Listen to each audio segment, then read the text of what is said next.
మొన్నే ఒక ఈ ఈ ఈ నెలలోనే ఈ ఒక 2 వారాలకు ముందు ఒక మొక్కలో నర్సరీకి వెళ్తే ఆ నర్సరీలో మాకు కావాల్సిన పండ్ల మొక్కలు కొనుక్కున్నాం. జంగారెడ్డి గురించి కొనుక్కున్నాం.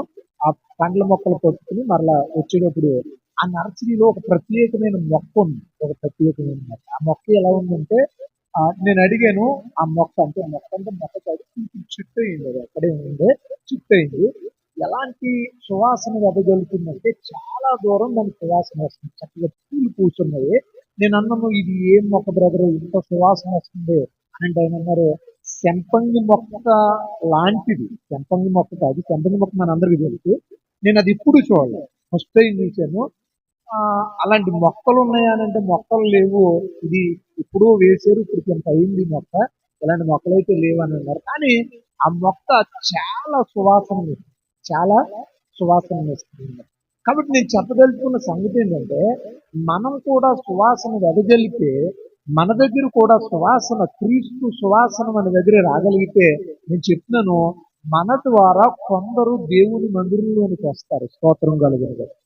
మన ద్వారా కొందరు దేవుని మందిరంలోకి వస్తారు. ఒక బ్రదరు మొన్న 2 వారాల క్రిందకి ఆయన కనబడితే, బ్రదరు ఎందుకని ఇలా ఉన్నారు, మీరు త్రాగుతున్నావు, ఇల్లు కట్టుకోలేకపోయావు, చిన్న గుర్తులో ఉన్నావు, చాలా సంవత్సరం నీ పిల్లలు పెద్దవాళ్ళు అవుతున్నారు, ఇలా ఉండొద్దు, నువ్వు త్రాగుడు మానే అని ఆయన అన్నారు, యేసుక్రీస్తుని నమ్ముకున్న వాళ్ళే సరిగా లేరు కదండి. యేసుక్రీస్తుని నమ్ముకున్న వాళ్ళే సరిగా లేరు కదా పాస్టర్ గారు. వాళ్ళని మారమని చెప్పండి ముందు. ఎవరి గురించి చెప్పారు చెప్పనా? వాళ్ళ ఆవిడ మన మందిరానికి వస్తుంది. ఇక అర్థమైన పాయింట్, వాళ్ళ ఆవిడ మన మందిరానికి వస్తుంది. అంటే ఇప్పుడు ఇండైరెక్ట్ గా మాట్లాడాడు ఆయన. ఏమని మాట్లాడాడు? దేవుని మందిరానికి వచ్చే నా భార్యే మారలేదు కదా, ఇప్పుడు నేను త్రాగుడు మానను అన్నట్టుగా అన్నమాట. అంటే నేను మరలా చెప్తాను, మనం మనం మనం మరలా చెప్తాను ఈ మాట. మాట ఏంటంటే, మనం పరిమళ వాసన ఉండాలి. పరిమళ వాసన అంటే ఏంటి అని మనం ఆలోచన చేస్తే, కొరింథీయులకు రాసిన పత్రికలో ఒక అద్భుతమైన మాట ఉంది. కొరింథీయులకు రాసిన 2వ పత్రిక 2వ అధ్యాయం 14వ వచనం. కొరింథీయులకు రాసిన 2వ పత్రిక 2వ అధ్యాయము 14వ వచనం. ప్రియులారా చదువుతారా? క్రీస్తును గూర్చిన జ్ఞానము యొక్క సువాసనను కనపరుచుతూ మనం ఎల్లప్పుడూ విజయోత్సవముతో ఊరేగించుచున్న దేవునికి స్తోత్రము చదవాలి. రక్షింపబడు వారి పట్లను నశించు వారి పట్లను మేము దేవునికి క్రీస్తు సువాసన అయి ఉన్నాము. దేవునికి స్తోత్రం చెబుదాం ఒకసారి. హల్లెలూయా. అంటే అక్కడ ఏం చెప్తున్నారంటే, అక్కడ ఒక్క మాట ఉంది. మాట ఏంటంటే, క్రీస్తు జ్ఞానము యొక్క సువాసనను కనపరుచు నిమిత్తం. అంటే యేసుక్రీస్తు వారి యొక్క జ్ఞానం, అంటే యేసుక్రీస్తును గూర్చిన జ్ఞానము ఒక సువాసన అన్నమాట. దేవునికి స్తోత్రం కలుగునుగా. ఎవరిని గూర్చిన జ్ఞానము? ఏమంటే ఒక మాట అడుగుతున్నాను చెప్పండి, చదువుతూ వచ్చిన వాళ్ళని అడుగుతున్నాను చెప్పండి. ఈ రోజు ఉదయం తెల్లవారు లేచాక మేము బైబిల్ చదివేవండి. వ్యక్తిగతంగా చర్చిలోకి వచ్చాక వ్యక్తిగతంగా మేము బైబిల్ చదివేమని అన్న వాళ్ళు ఉన్నారు ఇక్కడ. ఒకవేళ అలా కొట్టుకొని, ఒకవేళ మళ్ళీ ఫీల్ అవుతారు, ఇంకొకలాగా చెప్పండి. రోజు మాకు బైబిల్ చదివే అలవాటు ఉందండి. ప్రతిరోజు ఏదో సమయంలో, పొద్దుటో మధ్యాహ్నమో సాయంత్రమో, నిద్రపోయే ముందు నిద్ర లేచి ఒక్కసారి అలా బైబిల్ తీస్తామండి అన్నవాళ్ళు చేయొద్దండి. ఇలాగా ఒకటే. ఏంటమ్మా నవ్వుతున్నారు? ఒకటే కొంతమంది. ఓకే, నేను అంటాను. ఇప్పుడు మళ్ళీ ఇంకో విషయం ఏంటంటే కొంతమంది పాస్టర్ గారికి ఎలాగో తెలియదు కాబట్టి అబద్ధం చెప్పినా ఆయనే ఓకే స్తోత్రం అంటారు, వెళ్ళిపోతారు అనుకుంటారు. నేను అంటాను, మనం చదవకపోతే చదవలేదని చెప్దాం. బైబిల్కి దేవునికి ఇష్టమైన వాళ్ళు ఎవరో తెలిసి యథార్థవంతులు. ఎవరండి? యథార్థవంతులు ఆయన ముఖ దర్శనం చేస్తారు. యథార్థత అనే దానికి పదానికి నిర్వచనం ఏంటంటే, మన వాస్తవాన్ని దేవుని దగ్గర కానీ మందిరంలో కానీ ఒప్పుకోవడం అనమాట. నేను ఎందుకు చెప్పానంటే ఈ మాట మరలా చెప్తాను, జ్ఞాపకం చేసుకోనండి. యేసుక్రీస్తు జ్ఞానం మనకు ఎలా లభిస్తుంది? ఇప్పుడు సువాసన ఉంది అని అంటే అర్థం ఏంటి? ఇప్పుడు యేసుక్రీస్తుని గురించిన జ్ఞానము దేవుని వాక్యము ద్వారానేగా మనకు లభించేది. దేవుని మాటలో ఒక భక్తుడు అంటారు, జీవితంలో ఒక పర్యాయమైనా సరే బైబిల్ చదివి చచ్చిపోవాలంటారు. చచ్చిపోయి చచ్చిపోయే ముందు ఒకసారైనా ఏం చేయాలి చెప్పండి? బైబిల్ చదివి, ఒకవేళ చదువు వచ్చి బైబిల్ చదవకుండా చచ్చిపోతే నేనంటాను మన జీవితం వేస్ట్. ఎందుకని వేస్ట్? మాట్లాడరేంటండి? బైబిల్ చదవడం వచ్చు, చదువు ఉంది, కాకపోతే ఏంటంటే బైబిల్ చదవడానికి ఉపయోగించరు చాలా మంది. ఒకసారి ఒక చర్చిలో ఒక ఆయన ఎరికో పట్టణపు గోడ కూలడం గురించి చెప్పాడంట. చెప్పిన తర్వాత మధ్యలో వస్తారుగా కొంతమంది మహానుభావులు, ఎలాగా మధ్యలో వస్తారు కదా, అందులోకి డైలీ బైబిల్ చదవకుండా అప్పుడప్పుడు వచ్చేసి చర్చిలో అప్పటికప్పుడు బైబిల్ తీసేస్తారు కదా కొంతమంది. అలాంటి వాళ్ళతో చాలా తిప్పలు ఉంటాయి. అందులో ఒక తిప్పలు చెప్తున్నాను మీకు. ఆయన వచ్చాడంటే మధ్యలో వచ్చాడు, ఇప్పుడు చెప్పండి గోడ ఎవరు కూల్చారు, ఎరికో గోడ ఎవరు కూల్చారు అన్నాడంట. ఏమన్నాడు? ఎరికో గోడ ఎవరు కూల్చారు చెప్పండి అన్నాడంట. ఆ మాట ఎప్పుడైతే అన్నాడో ఈయన కాసేపు విన్నాడు కదా వాక్యం. ఇప్పుడు ఈయన అన్నాడంట, లేదు అయ్యగారు, ఆయన సంగతి పెద్ద ఎంతకే వినండి మాట. అయ్యగారు గొడవద్దు, మనకి గొడవద్దు. గోడ ఎవరు కూల్చారో నాకైతే తెలీదు. ఒకవేళ దానికి ఎంత డబ్బులు అవుతాయి చెప్పండి, నేను ఇస్తాను, గోడ మీరు కట్టించేయండి అన్నాడంట. మీకు అర్థమైందా పాయింట్? డబ్బులు ఎంత అయితే చెప్పండి, నేను ఇస్తాను, గోడ మాత్రం మీరు ఏం చేయండి అంటే. ఇప్పుడు ఏం తెలీదు చెప్పండి? ఏం తెలీదు అసలు. ఇరుకో గోడ అంటే ఏంటో అయ్యగారికి, సంగపెద్ద గారికి తెలీదు. ఈరోజు మీకు తెలుసా, చాలా మంది మందిరాల్లో సువాసన ఎందుకు వెదజల్లలేకపోతున్నారో తెలుసా? యేసుక్రీస్తును గూర్చిన దైవిక జ్ఞానము, కనీసం దాన్ని ఏమంటారు, బేసిక్స్ కూడా చాలా మంది చాలా సంవత్సరాలుగా మందిరానికి వస్తున్న వారికి ఏ అవగాహన ఉండదో తెలుసా? వాక్యపు అవగాహన ఉండదు. మరి ఏం అవగాహన ఉంటుంది?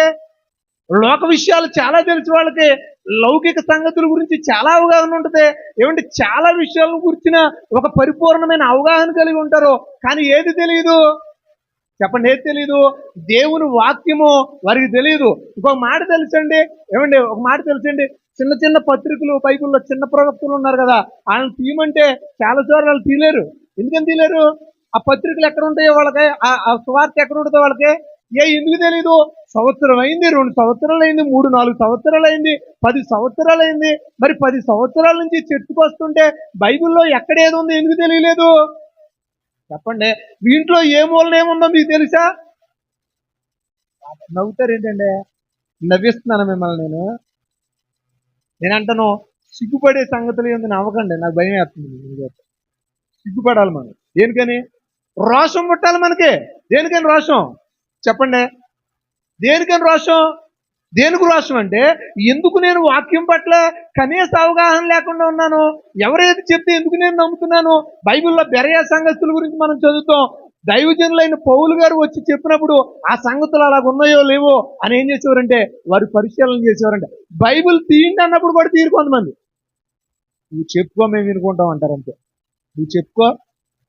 నేనంటాను, ఏమండి ఇలా బైబిల్ తీయడానికి ఏంటంటే బతకం? చదవడం రాని వాళ్ళని నేను ప్రశ్నించట్లేదు, ఇప్పుడు చదవడం వచ్చిన వాళ్ళని చెప్తున్నాను. నాకు ఉదయం చెప్పారు దైవజనులు, అవసరమైతే ఆడియో బైబిల్ వినండి. మీకు చదువు రాకపోతే ఆడియో బైబిల్, వాక్యం వినాలని అవగాహన వినండి. దైవజనుల ప్రసంగాల కంటే ముందు మీరు ఏది వినాలి తెలుసా? దేవుని మాటలు ఇవి చదవాలండి. మీరు ఏ మాటలో? దేవుని. ఒక్కసారైనా బైబిల్ పూర్తిగా చదివానండి అన్న వాళ్ళు చేయతండి. ఆమెను. వారి దగ్గర ఎంతో కొంత సువాసన ఉంటుంది. ఆమెను. మరి ఒకసారి కూడా చదవని వాళ్ళు గొడవ ఏంటి మరి? ఒకసారి మా మందిరంలో పెద్దయ్య గారు, మా ఆత్మీయ తండ్రి గారు వాక్యం చెప్తారు. ఆయన డ్రామటైటికల్ గా చెప్తారు. ఆయన చెప్తా ఉంటే ఎదరు ముసలోళ్ళు కూర్చున్నారు, ఒక ఇద్దరు ముసలోళ్ళు కూర్చున్నారు. ఆయన చిన్న మందిరం ఉండేది అప్పుడు. ఆ మందిరంలో ఉన్నప్పుడు విషయం అనమాట. ఆ ముసలోడు ఎదరే కూర్చుని ఇలాగ కూర్చుని తలకి తిరుగుగా కూర్చుంటే అది జరిగిన విషయం ఏంటంటే, యేసుక్రీస్తు వస్తాడా అని అంటే కొంచెం భయపడినట్టు కొంచెం ఐపిచ్చిలో మాట్లాడాడు ఆయన. రాడు ఆంధ్ర. ఏమండి? వస్తాడా అని 2 సార్లు అడిగాడు కదా. వెంటనే ఏమంటుందంటే రాడు అంటుంది. అంటే యేసుక్రీస్తు వస్తాడో రాడో కూడా మాట్లాడరు ఏంటండి? ఇప్పుడు నేను అంటాను, మనందరం దేవుని మందిరానికి వస్తున్నప్పుడు మనకి ఖచ్చితంగా ఏ అవగాహన ఉండాలి? సువాసన ఎలా వస్తుంది చెప్పండి? మా హృదయం నిండిన దాన్ని బట్టే కదా నోరు మాట్లాడితే. హృదయంలో ఒకవేళ దేవుని మాటలు నింపుకున్నాం అనుకోండి, హృదయంలో దేవుని వాక్కును మనం నింపుకున్నాం అనుకోండి, ప్రతిరోజు వాక్యాన్ని ధ్యానిస్తూ ఉన్నాం అనుకోండి, ఖచ్చితంగా హృదయంలో ఏముంటుంది అప్పుడు? దేవుని మాటలు ఉంటాయి. ఆటోమేటిక్గా హృదయంలోంచి ఏమొస్తాయి? దేవుని మాటలు వస్తాయి. అప్పుడు అదేంటి చెప్పండి? బైబిలే చెప్పింది, యేసుక్రీస్తు జ్ఞానమే కదా సువాసన అని. అంటే సువాసన ఎలా వస్తుంది మన దగ్గర నుంచి? చెప్పాలి, ఎలా వస్తుంది? మన హృదయము నిండా ఏం నింపుకోవాలంటే యేసుక్రీస్తు వారి మాటలు నింపుకోవాలండి. ఆమేన్. ఏ మాటలు? యేసుక్రీస్తు వారి యొక్క మాటలు మనం నింపుకోవలసిన ఆవశ్యకత ఎవరి మీద ఉందో తెలుసా? మన మీద ఉంది. ఒక తల్లి గారు తెలుసా, ఆవిడ పేరు నవమని. ఆవిడ దోపచెర్ల. ఆవిడ చదువు రాదు ఆవిడకి. ఒక ఆసక్తి ఏంటంటే దేవుని వాక్యం నేను చదవాలని. నాతో పాటు రాజేష్ పాస్టర్ గారిని ఒక ఆయన ఉంటాడు, ఆయనకి తెలుసు. నేను యథార్థంగా మాట్లాడితే ఏం కల్పించను. ఎందుకంటే ఈ కల్పిస్తే నాకేమొస్తుంది లాభం? ఏమండి, బైబిల్లో రాయబడి ఉంది. ఉన్న మాటే చెబుతాను మీకు. మా చర్చిలో అయినా అలాగే చెబుతాను.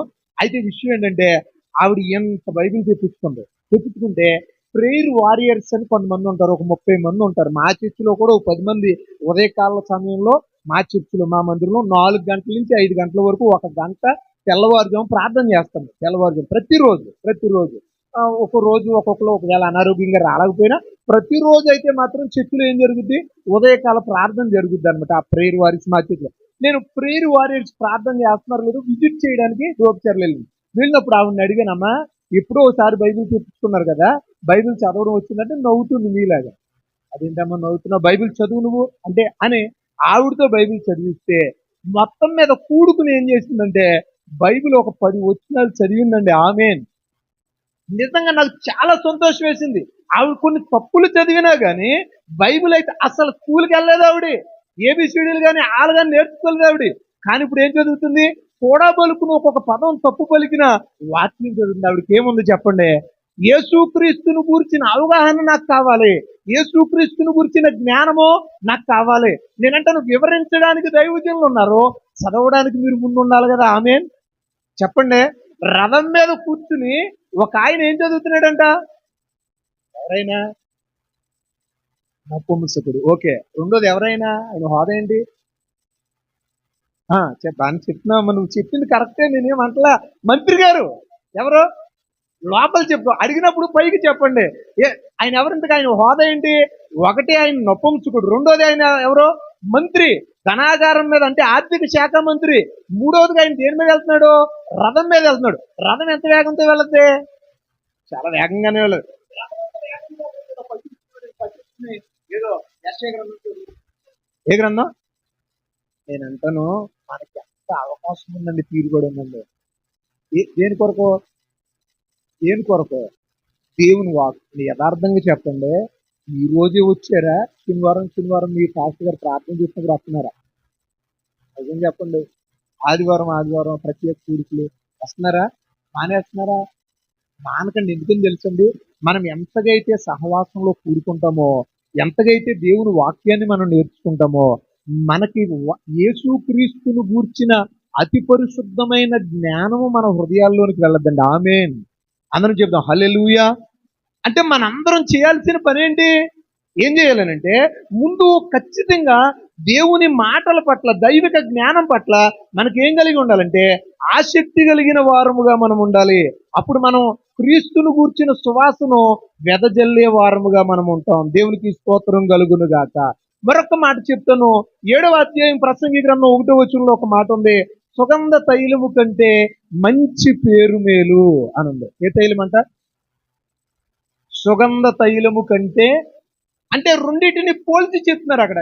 ఏది?